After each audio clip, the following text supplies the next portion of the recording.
ছাত্ৰ-ছাত্ৰীসকল তোমালোকক আজি মই দ্বাদশ শ্ৰেণীৰ সাহিত্য সৌৰ পাঠ্যক্ৰমৰ ডক্টৰ দুলুমণি গোস্বামীৰ যিটো পাঠ মূল্যবোধ শিক্ষা এই পাঠটো আলোচনা কৰিম আৰু পাঠটোৰ নামকৰণতে নিশ্চয় তোমালোকে ধৰিব পাৰিছা যে মূল্যবোধনো কি আসলতে ভাৰতৰ শিক্ষা ব্যৱস্থাত মূল্যবোধৰ ওপৰত সদায় কি কৰা হৈছে গুৰুত্ব দি অহা হৈছে আৰু ভাৰতবৰ্ষৰ প্ৰাচীন যিটো শিক্ষা ব্যৱস্থা আছিল হেতু সম্পূৰ্ণৰূপে কিহৰ ওপৰত আধাৰিত মূল্যবোধৰ ওপৰত আধাৰিত তোমালোকে এটা কথা মন কৰিবা যে তোমালোকৰ পৰীক্ষাৰ প্ৰশ্নকাকতখন পাঠটো কিয় নিৰ্বাচন কৰাৰ উদ্দেশ্য পাঠৰ ভিতৰৰ প্ৰশ্ন অনুশীলনীৰ প্ৰশ্ন লগতে উপৰঞ্চি তথ্যৰ পৰা তোমালোকৰ প্ৰশ্ন আহে গতিকে এইটো এটা তোমালোকৰ সম্ভাৱ্য 1 মাৰ্কছৰ প্ৰশ্ন হ'ব পাৰে যে ভাৰতবৰ্ষৰ প্ৰাচীন শিক্ষা ব্যৱস্থা কিহৰ ওপৰত আধাৰিত উত্তৰটো হ'ব আমাৰ মূল্যবোধৰ ওপৰত আধাৰিত আৰু এখন সুস্থ সহজ আৰু মানৱীয় বোধ সম্পন্ন সমাজৰ বাবে মূল্যবোধৰ সৃষ্টি আৰু বিকাশৰ গুৰুত্ব অপৰিসীম আৰু ভাৰতবৰ্ষখন আমাৰ নানান জাতি জনজাতি জনগোষ্ঠীৰ লগতে আমাৰ কি আছে আৰ্থ সামাজিক আৰু সাংস্কৃতিক পৰিৱেশৰ পৰা অহা শিক্ষাৰ্থীয়ে সদায় আমাৰ কি হয় উমৈহতীয়া মূল্যবোধৰ দ্বাৰা উদ্বুদ্ধ হোৱাটো প্ৰয়োজনীয় আৰু সাম্প্ৰতিককালত মূল্যবোধৰ যি অৱক্ষয় দেখিবলৈ পোৱা গৈছে হেতু আমাৰ বাবে বৰ চিন্তনীয় বিষয় হৈ পৰিছে এতিয়া মই তোমালোকক যে বাৰে বাৰে কৈ আছো যে মূল্যবোধ বুলি এটা মূল্যবোধ বুলি ক'লে তোমালোকে মনলৈ আনি লবা যে মূল্যবোধ হৈছে মানুহৰ জীৱনৰ কিছুমান নিৰ্দেশিকা নীতি যিবোৰ মানুহৰ দৈহিক মানসিক উন্নতি তথা সমাজৰ কল্যাণৰ বাবে হিতকৰ সমাজত প্ৰচলিত যিটো ধৰ্মীয় বিশ্বাস জীৱন দৰ্শন নৈতিক আদৰ্শ ৰাজনৈতিক আদৰ্শ আচাৰ ব্যৱস্থা দৈনন্দিন জীৱনৰ কাৰ্যাৱলী এই সকলোবোৰ কিহে আমাক সামৰি লৈছে মূল্যবোধে সামৰি লৈছে আৰু এটা তোমালোকৰ খুবেই প্ৰয়োজনীয় প্ৰশ্ন যে পৰীক্ষাত প্ৰায় অহাৰ দেখিবলৈ পোৱা যায় যে মূল্যবোধ কাক বোলে আৰু মানুহ হৈছে আমাৰ কি যে সামাজিক জীৱ গতিকে কেৱল ব্যক্তিৰ প্ৰয়োজন পূৰণৰ ধাৰণাৰে মূল্যবোধক আচলতে বিচাৰ কৰিব নোৱাৰি ব্যক্তিৰ প্ৰয়োজন পূৰণ কৰা বস্তুক আমি সদায় মূল্যৱান নহয় বুলি অৱশ্যে ক'বও নোৱাৰি কিন্তু ব্যক্তিৰ প্ৰয়োজন পূৰণে যদি আনৰ অপকাৰ কৰে বা সামাজিক জীৱনত অনিষ্ট সাধন কৰে তেনেহলে তেনে কাৰ্যৰ কোনো ধৰণৰ মূল্য আছে বুলি ক'ব নোৱাৰি আৰু প্ৰকৃততে মূল্যবোধক সদায় কোন দৃষ্টিকোণৰ পৰা বিচাৰ কৰা হয় এটা এটা তোমালোকৰ সম্ভাৱ্য 1 মাৰ্কছৰ 1 নম্বৰ প্ৰশ্ন দেখিবলৈ পোৱা যায় আৰু যে মূল্যবোধক আচলতে কোনটো দৃষ্টিকোণৰ পৰা বিচাৰ কৰা হয় কোনটো দৃষ্টিকোণৰ পৰা আমাৰ উত্তৰটো হ'ব সামাজিক দৃষ্টিকোণৰ পৰা অৰ্থাৎ সহজ অৰ্থত মূল্যবোধ হৈছে আমাৰ সামাজিক জীৱন সুস্থভাৱে পৰিচালনা কৰিবৰ বাবে বা সামাজিক জীৱন নিয়ন্ত্ৰণ কৰাৰ বাবে কিছুমান আমাৰ কি আছে নীতি আৰু আদৰ্শ যিবোৰ মানুহে শিক্ষণ আৰু সামাজিকীকৰণৰ জৰিয়তে আয়ত্ত কৰে আৰু তোমালোকে মন কৰিবা যে মূল্যবোধ সম্পৰ্কে আমাৰ কি কৰিছে যে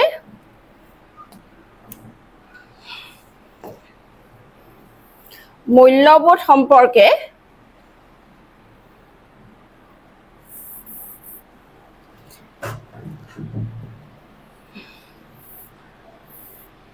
এতিয়া আমি এইখিনি মূল পাঠৰ কথাখিনি আলোচনা কৰিলো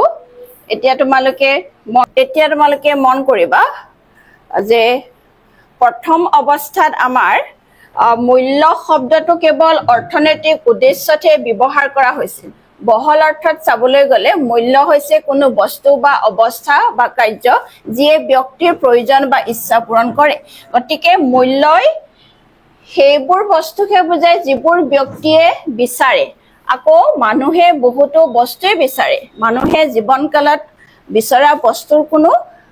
সীমাই নাই গতিকে টকা পইচাই হওক সম্পত্তিয়ে হওক খাদ্যৰ নিৰাপত্তা সুখ শান্তি ইত্যাদি এই সকলোবোৰ ব্যক্তিৰ কাৰণে কি হ'ব মূল্যৱান গতিকে মানুহে বহুতো বস্তু নিবিচাৰে বা আশা নকৰে যেনে ক্ষুধা অজ্ঞতা বেমাৰ আজাৰ অশান্তি আদি এইবোৰ সেইবাবে মূল্যহীন গতিকে এনে অৰ্থত মূল্যবোধৰ লগত কোনো ভাল বেয়া বা উচ্চ নিম্নৰ প্ৰশ্ন জড়িত নাথাকে আনকি ড্ৰাগছ আসক্ত এজন ব্যক্তিৰ বাবে ড্ৰাগছে হ'ব বেছি মূল্যৱান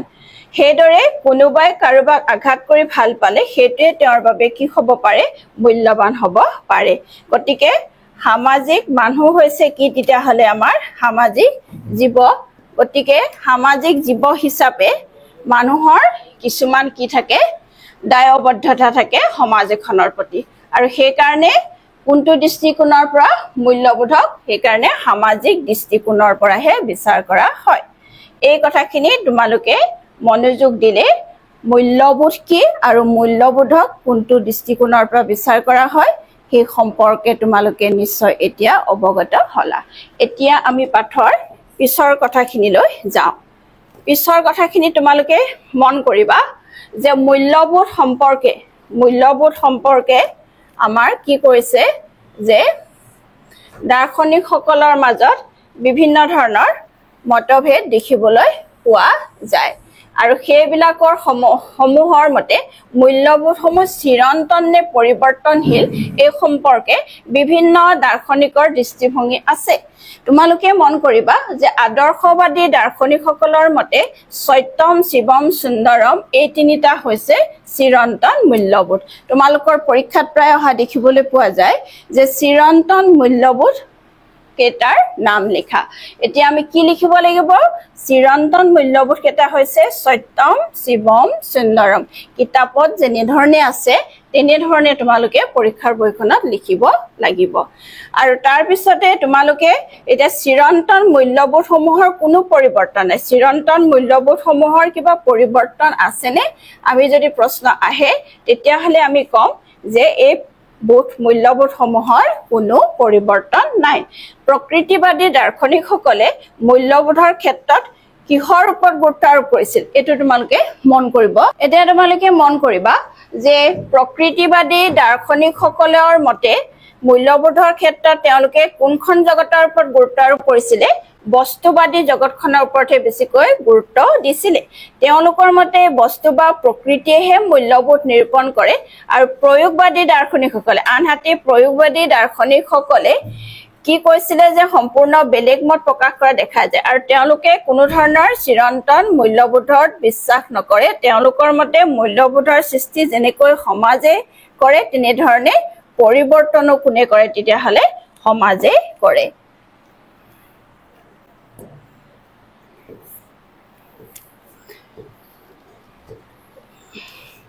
এতিয়া ভাৰতীয় দৰ্শনত মূল্যবোধৰ স্থানটো কেনেকুৱা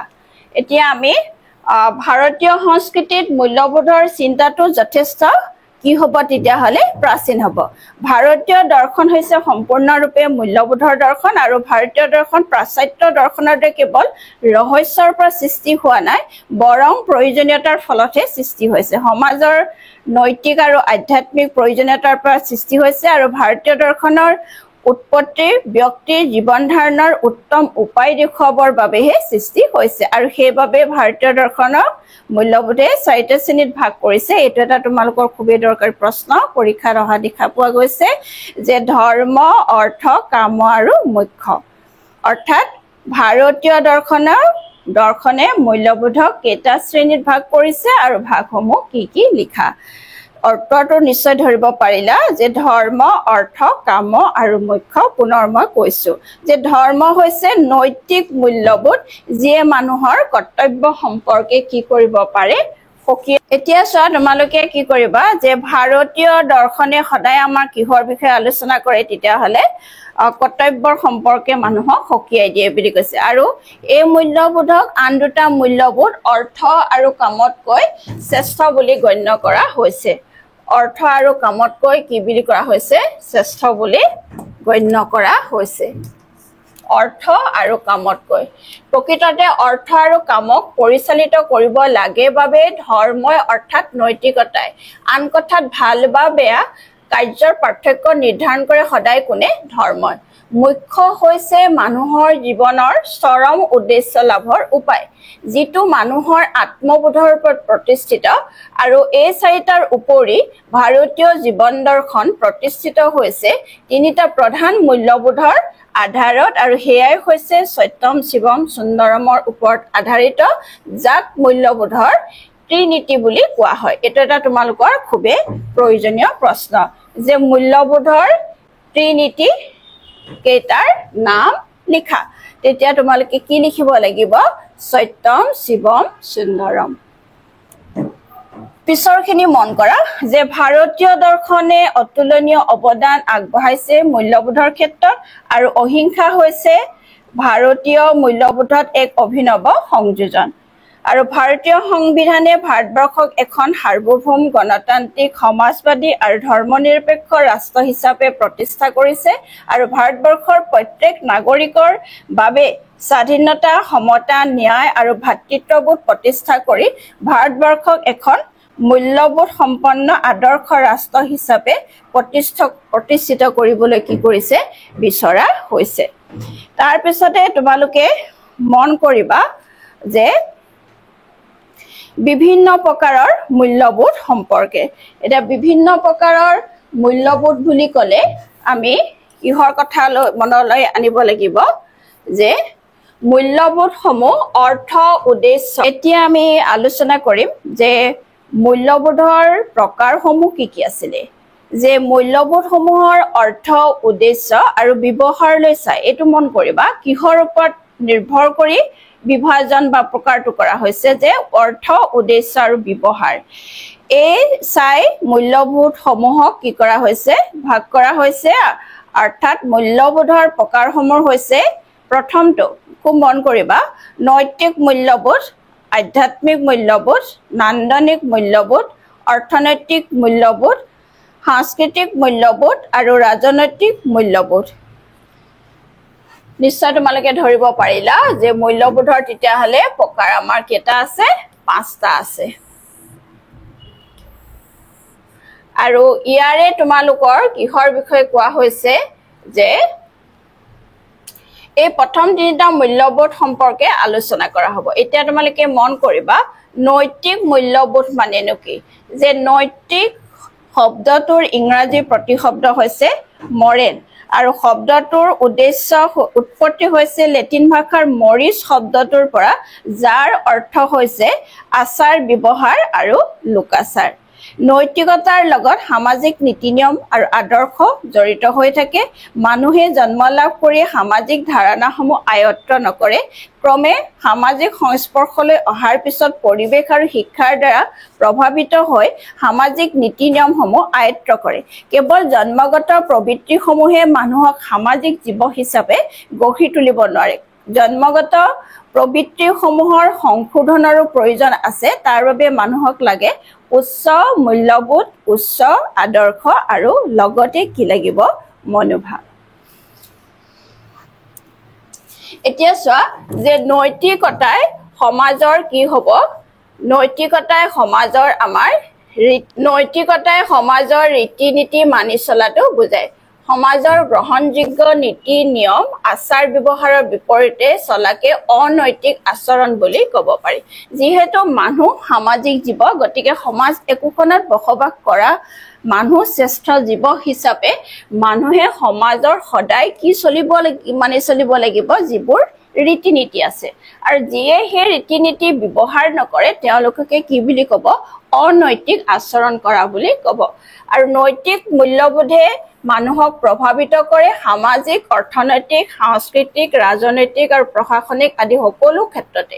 ইয়াৰ প্ৰতিফলন হয় গতিকে শিশুৰ নৈতিক বিকাশৰ অৰ্থ হৈছে সমাজৰ প্ৰচলিত আচৰণবোৰ আয়ত্ত কৰিবলৈ শিকোৱা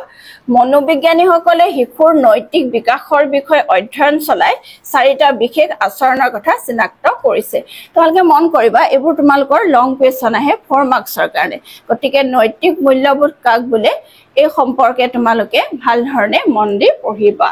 এতিয়া আচৰণসমূহ হ'ল যুক্তিনিষ্ঠতা পৰোপকাৰিতা দায়িত্ববোধ এটা যুক্তিনিষ্ঠতা হৈছে শিশুৱে সন্মুখীন হোৱা বিভিন্ন পৰিৱেশসমূহ সদায় কি কৰিব লাগিব যুক্তিনিষ্ঠভাৱে বিচাৰ বিশ্লেষণ কৰিব লাগিব আৰু দ্বিতীয়টো হৈছে পৰোপকাৰিতা অৰ্থাৎ অন্য মানুহৰ সুখ দুখৰ প্ৰতি সহানুভূতিশীল হোৱা আৰু প্ৰয়োজন সাপেক্ষে সদায় সহায় কৰা দায়িত্ববোধ সমাজত নিজৰ দায়িত্ব সম্পৰ্কে সচেতন হোৱা আৰু নিজে কৰা কামৰ ভুল ত্ৰুটিসমূহ স্বীকাৰ কৰি লোৱা নৈতিক স্বতন্ত্ৰতা অৰ্থাৎ নিজস্বভাৱে কোনো এক নৈতিক সিদ্ধান্ত লোৱাৰ ক্ষমতা আনৰ লগত আলোচনা কৰিলেও এনেধৰণৰ সিদ্ধান্তৰ সমস্ত দায়িত্ব ব্যক্তিয়ে নিজে স্বীকাৰ কৰি লোৱাৰ মানসিকতা এইকেইটাই হৈছে আমাৰ মনোবৈজ্ঞানিকসকলৰ শিশুৰ নৈতিক বিকাশৰ বিষয়ে অধ্যয়ন চলাই আচৰণৰ বিষয়ে চিনাক্ত কৰাৰ এতিয়া বিভিন্ন প্ৰযুক্তিবিদ্যাৰ অভাৱনীয় বিকাশে আনি দিয়া সা সুবিধাৰ কাৰণে মানুহে বিলাসিতাপূৰ্ণ জীৱনৰ প্ৰতি আকৰ্ষিত হৈছে ফলত মানুহ বস্তুকেন্দ্ৰিক হৈ পৰিছে যাৰ ফলত নৈতিক মূল্যবোধ মানৱ সমাজৰ পৰা ক্ৰমান্বয়ে কি হৈ গৈছে লোপ পাবলৈ ধৰিছে ই এটা বৰ চিন্তনীয় বিষয় বৰ্তমান সময় সাপেক্ষে গতিকে নৈতিক মূল্যবোধ শিক্ষাৰ অতি প্ৰয়োজন বুলি ভবা হৈছে আৰু শিশুৰ নৈতিক বিকাশৰ বাবে কিছু বাস্তৱিক ব্যৱস্থা লোৱাৰ কথা সকলোৱে উপলব্ধি কৰিছে নেক্সট তোমালোকে মন কৰিবা আধ্যাত্মিক এতিয়া আধ্যাত্মিক মূল্যবোধ এইটো এটা খুব দৰকাৰী তোমালোকৰ পৰীক্ষাত প্ৰায় অহা দেখিবলৈ পোৱা যায় যে আদৰ্শবাদী দাৰ্শনিকসকলৰ মতে মানুহ অন্য জীৱ জন্তুতকৈ শ্ৰেষ্ঠ আৰু আধ্যাত্মিক মূল্যবোধনো কি যে আদৰ্শবাদী দাৰ্শনিকসকলৰ মতে মানুহ অন্য জীৱ জন্তুতকৈ শ্ৰেষ্ঠ এইভাবে যে মানুহৰ আধ্যাত্মিকতা আছে ভাৰতীয় সমাজ সংস্কৃতিত আধ্যাত্মিকতাৰ স্থান অতি উচ্চ আৰু আধ্যাত্মিকতা শব্দৰ মূল শব্দটো হৈছে অধ্যাত্ম অৰ্থাৎ অধ্যাত্ম মানে ঈশ্বৰ সম্পৰ্কীয় তত্ত্ব বা দৰ্শনকে আধ্যাত্মিকতাবাদ বুলি কোৱা হয় এতিয়া মন কৰিবা অৱশ্যে আধ্যাত্মিক মূল্যবোধৰ লগত ধৰ্মীয় মূল্যবোধৰ সম্পৰ্ক আছে ভাৰতবৰ্ষত বেদ উপনিষদৰ যুগৰ পৰাই বহুতো মনীষীয়ে আধ্যাত্মিক মূল্যবোধৰ উত্তৰণত অৱদান আগবঢ়াই আহিছে এটা আদৰ্শবাদী দাৰ্শনিকসকলৰ মতবাদসমূহ আধ্যাত্মিক মূল্যবোধৰ ওপৰত প্ৰতিষ্ঠিত আধ্যাত্মিক মূল্যবোধে বস্তুবাদী জগতখনৰ ওপৰত গুৰুত্ব এইটো মন কৰিবা ইয়াৰ পাৰ্থক্যটো আমাৰ কি হয় যে আধ্যাত্মিক মূল্যবোধে কেতিয়াও এই বস্তুবাদী জগতখনৰ ওপৰত কেতিয়াও গুৰুত্ব নিদিয়ে তেওঁলোকে কেৱল কিহৰ ওপৰত গুৰুত্ব দিয়ে মন বা আত্মাৰ বিকাশৰ ওপৰতহে গুৰুত্ব দিয়ে মূল থিম বা বিষয়টো হৈছে আধ্যাত্মিক মূল্যবোধৰ এই মন বা আত্মাৰ বিকাশ এই মূল পইণ্টটো তোমালোকে ভুল নকৰিবা মনৰ নাইবা আত্মাৰ বিকাশেহে মানুহক উচ্চ স্তৰলৈ লৈ যাব পাৰে আৰু প্ৰকৃত সুখৰ সন্ধান দিব পাৰে আনহাতে বৰ্তমান যান্ত্ৰিক সভ্যতাই মানুহক বস্তুবাদী জগতখনৰ প্ৰতি বেছি আকৰ্ষিত কৰিছে যাৰ ফলত কি হৈ পৰিছে আধ্যাত্মিক মূল্যবোধৰ গুৰুত্ব কমি আহিছে আৰু বিলাসিতাপূৰ্ণ জীৱনৰ প্ৰতি মানুহ বেছি আকৰ্ষিত হৈছে আধ্যাত্মিকতাবাদী মূল্যবোধৰ বিকাশ হ'ব যেতিয়া মানুহে মানুহক ভাল পাবলৈ শিকিব এইটো এটা খুব সুন্দৰ বাক্যৰ কথা কৈছে যে সদায় কি হ'ব লাগিব বিলাসিতাপূৰ্ণ জীৱন আদৰ্শবাদী দাৰ্শনিকসকলৰ মতবাদসমূহ সম্পূৰ্ণৰূপে আধ্যাত্মিক মূল্যবোধৰ ওপৰত প্ৰতিষ্ঠিত আৰু তেওঁলোকে পিছৰখিনি মন কৰা যে তেওঁলোকে এতিয়া বৰ্তমান যান্ত্ৰিক সভ্যতাই মানুহক কি কৰিছে বস্তুবাদী জগতখনৰ প্ৰতি বেছিকৈ আকৰ্ষিত কৰিছে যাৰ ফলত আধ্যাত্মিক মূল্যবোধৰ গুৰুত্ব কমি আহিছে বিলাসিতাপূৰ্ণ জীৱনৰ প্ৰতি মানুহ বেছি আকৰ্ষিত হৈছে আদৰ্শবাদীসকলে ভাবে যে আধ্যাত্মিক মূল্যবোধৰ অভাৱৰ বাবে আজিৰ সমাজখন হৈ পৰিছে বিশৃংখল দুৰ্নীতিপৰায়ণ আৰু অনৈতিক তেতিয়াহ'লে আমি কিহৰ কথা কৈ আছে আধ্যাত্মিক মূল্যবোধ কিহৰ ওপৰত নিৰ্ভৰ কৰে আমাৰ মন বা আত্মাৰ বিকাশৰ ওপৰত নিৰ্ভৰ কৰে মন আৰু আত্মা সন্তুষ্ট হলেহে মানুহে কি হ'ব পাৰে সুখী হ'ব পাৰে মানুহে যদি কেৱল সুখৰ